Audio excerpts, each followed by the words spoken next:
Qatar में मौत की सजा पाने वाले 8 भारतीय कौन हैं?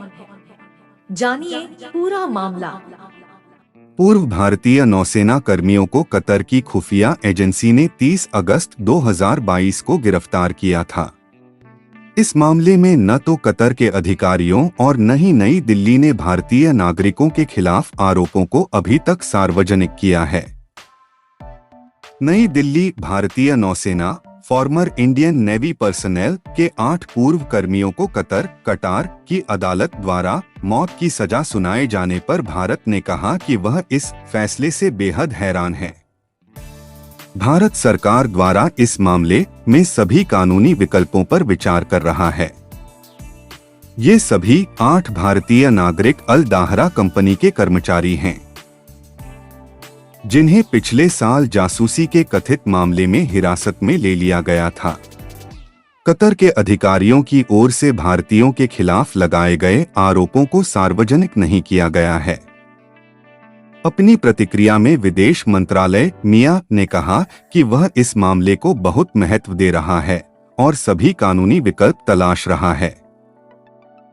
अगस्त 2022 में गिरफ्तार किए गए भारतीय नौसेना के पूर्व अधिकारियों में commander Purnendu Tiwari, commander Sugunakar Pakala, commander Amit Nagpal, commander Sanjeev Gupta, captain Navtej Singh Gill, captain Birendra Kumar Verma, captain Saurabh Vashisht और नाविक रागेश गोपकुमार शामिल हैं। सभी पूर्व नौसेना अधिकारियों का भारतीय नौसेना में 20 वर्षों तक का विशिष्ट सेवा रिकॉर्ड है और उन्होंने सैनिकों में प्रशिक्षकों सहित महत्वपूर्ण पदों पर कार्य किया था। साल 2019 में कमांडर पूर्णेंदु तिवारी को प्रवासी भारतीय सम्मान से सम्मानित किया गया, जो प्रवासी भारतीयों को दिया जाने वाला सर्वोच्च सम्मान है। उस समय एक पोस्ट में दोहा स्थित भारतीय दूतावास ने कहा था कि कमांडर तिवारी को यह पुरस्कार विदेश में भारत की छवि बढ़ाने के लिए दिया गया है। वे लोग कतर में क्या कर रहे थे? सभी 8 भारतीय एक निजी फर्म दहरा ग्लोबल टेक्नोलॉजीज और कंसल्टेंसी सर्विसेज के लिए काम करते थे, जो कतर के सशस्त्र बलों के लिए प्रशिक्षण और अन्य सेवाएं प्रदान करती है। कंपनी का स्वामित्व रॉयल ओमान वायु सेना के सेवानिवृत्त स्क्वाड्रन लीडर खामिस अल अजमी के पास है। अजमी को भी पिछले साल भारतीयों के साथ गिरफ्तार किया गया था, लेकिन नवंबर 2022 में रिहा कर दिया गया।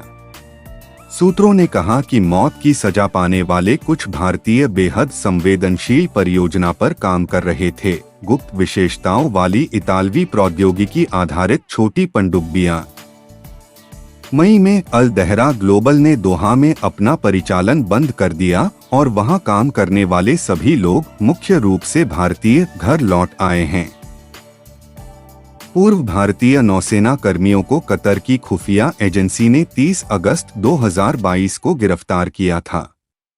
इस मामले में हैरानी करने वाली यह है कि न तो कतर के अधिकारियों और न ही नई दिल्ली ने भारतीय नागरिकों के खिलाफ आरोपों को अभी तक सार्वजनिक किया है।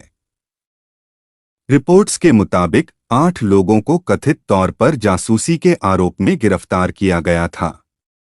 25 मार्च को 8 भारतीयों के खिलाफ आरोप दायर किए गए थे और उन पर कतर कानून के तहत मुकदमा चलाया गया था।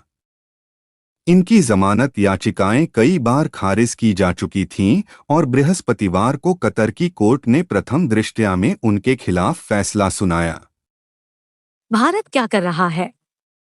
कतर की अदालत के फैसले पर प्रतिक्रिया देते हुए विदेश मंत्रालय ने कहा कि वे मामले में विस्तृत फैसले का इंतजार कर रहे हैं और सभी कानूनी विकल्प तलाश रहे हैं। विदेश मंत्रालय ने एक बयान में कहा, मौत की सजा के फैसले से हम गहरे सदमे में हैं और विस्तृत फैसले का इंतजार कर रहे हैं। हम परिवार के सदस्यों और कानूनी टीम के संपर्क में हैं और हम सभी कानूनी विकल्प तलाश रहे हैं। सरकार ने कहा कि वह भारतीयों को सभी कांसुलर और कानूनी सहायता देना जारी रखेगी। विदेश मंत्रालय के बयान में कहा गया है, हम इस मामले को बहुत महत्व देते हैं और इस पर बारीकी से नजर रख रहे हैं। हम सभी काउंसलर और कानूनी सहायता देना जारी रखेंगे। हम फैसले को कतर के अधिकारियों के समक्ष भी उठाएंगे। ऐसे ही महत्वपूर्ण जानकारी के लिए चैनल को लाइक, सब्सक्राइब करें।